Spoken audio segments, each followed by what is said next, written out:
You have some narrative in your mind that is so negative that when you look in the mirror, you see somebody worth trashing. You see what's wrong. You pick apart your appearance. And I want to reverse that, because here's the deal about self-confidence. Self-confidence begins with you. You realize the word self is in there, right? I can't give you confidence. I can give you a little boost. I can give you tools. I can encourage you. But confidence is forged in fire. It's something that's within you. And here's the thing I want you to realize about confidence. You are a confident person. That's why you miss feeling that way. You can only miss what you know. You've just been blocked from the feeling of it. And wherever you are right now in your life, I'm telling you, confidence is in there. You just got to figure out how to tap into it. If you're holding on to something that does not serve you, you are making a terrible error. It's going to cause all kinds of problems. You may blame other people or other things. You may blame the situation. It's you are the cause of the problem. The man that told me to pick up this book and read it, Ray Stanford, he had a saying. He used to say to me, Bob, you're the only problem you'll ever have, and you're the only solution. I think it might have taken me 5 years to understand that. But I do understand it. And you know something? I am the only problem I'll ever have, and I am the only solution. Don't hold on to anything that is not serving you. Reject it. You know the beautiful part about having an inductive reasoning factor? That's the part that chooses thoughts. You can accept or reject. The beautiful part of your mind, you can accept or reject anything that comes into your world. Accept or reject it. It's a choice. Don't hold on to anything. If we play the victim role, then we are using our personal power to be helpless. If we decide to accept responsibility, then we don't waste time blaming somebody or something out there. Some people feel guilty for creating illness or poverty or problems. They choose to interpret responsibility as guilt. And some members of the media like to refer to it as New Age guilt. These people often feel guilty because they believe that they have failed in some way. However, they usually accept everything as a guilt trip in one way or another, because it's another way to make themselves wrong. And that is not what I'm talking about. If we can use our problems and illnesses as opportunities to think about how we can change our lives, we have power. Here's something I want you to do. Life, fight for territory. And once you stop fighting for what you want, what you don't want will automatically take over. In the past, if you looked at it, people have perceived themselves as victims of everything around them, victims of circumstances. And then we go, I'm sorry, life did not give me those wonderful things that other people have. And the simple reality is, no, if you have an issue, it's not the outside. This is what we've always, universe, give me something. We now know that our issues are internal. It's our own subconscious beliefs that we've been programmed with of disempowerment. Like when a child is growing up and getting its programs, think of what things parents say. Oh, you don't deserve this. Who do you think you are? I mean, the parents didn't mean that for your whole life. They were trying to, goad you, needle you to make a change. So they would say these things. 95% of our life comes from those programs. So if you have disempowering beliefs about who you think you are, because you got them from other people, that's how you know who you are. These disempowering beliefs play 95% of the day in an average person's life. So I say, my wishes and desires, I want success, I want great relationships, I want all these wonderful things, I want health. I go, that's conscious mind, because conscious mind's creative. But as science reveals, only 5% of the day are we operating from our own personal wishes and desires. 95% of the day we operate from the programs that we got in the first 7 years. And if those programs, which psychologists have told us 70% are negative and disempowering and self-sabotaging, I say, good, apply these 95% of the day in your life.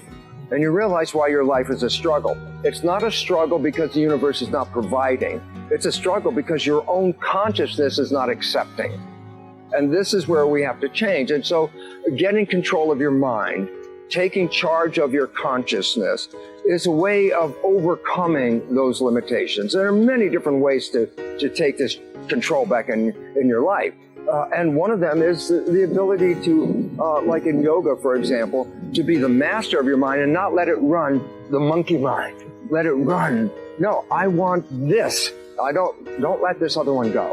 And so overcoming the old self allows us to become somebody else. And there is that period of transition.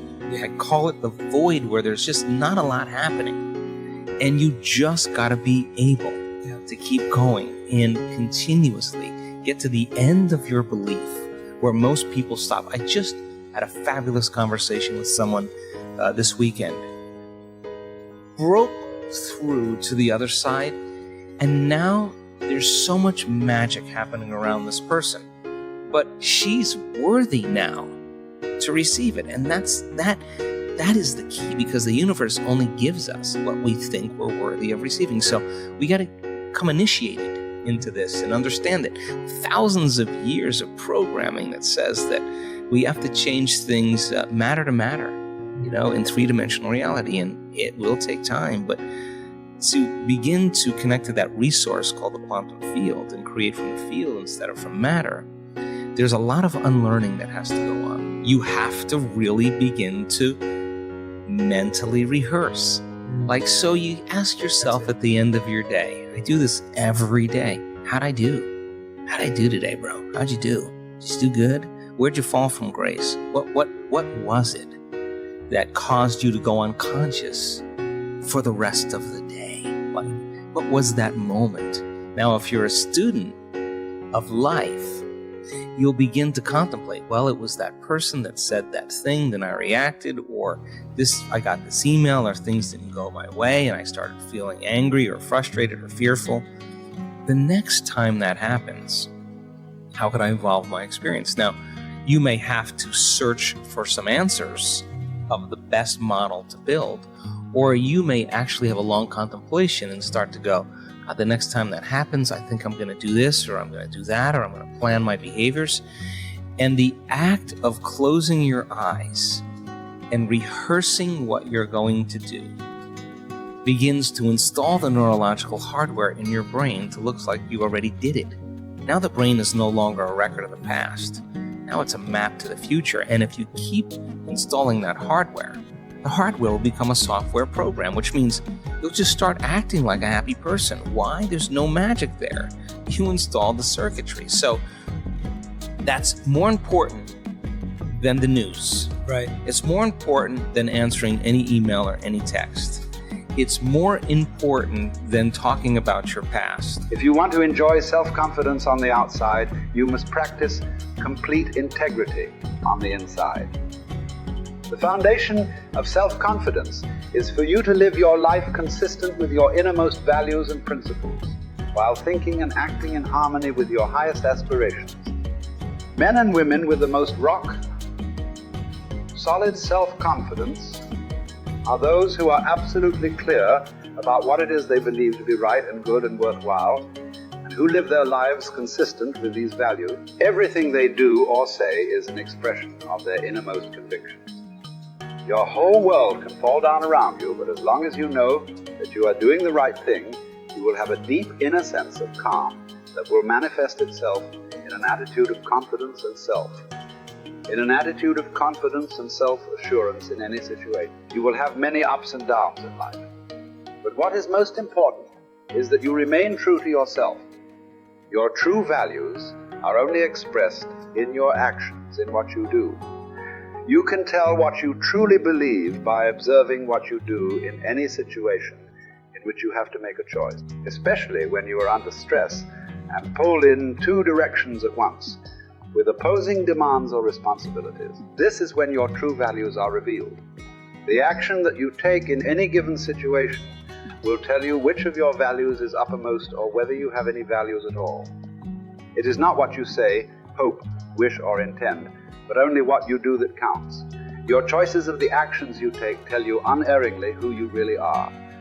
You can develop within yourself a superb set of values by acting as though you already had those values. you can develop integrity and courage and compassion and confidence by behaving as though you already had these qualities. The more you act the part, especially when you demonstrate these qualities under stress or when you feel like doing or saying something else, the more rapidly these qualities become a permanent part of your mental makeup. The more you practice good values, the more rapidly you become a truly superior person. The keys to developing the unshakable self-confidence that will make everything else possible for you are self-control, self-mastery, and self-discipline. Self-confidence can come directly by behaving in a self-confident manner, but more often it comes indirectly by doing and saying the things and practicing the behaviors that lead to self-confidence. The most important self-development behavior is living consistently with your highest values at every opportunity.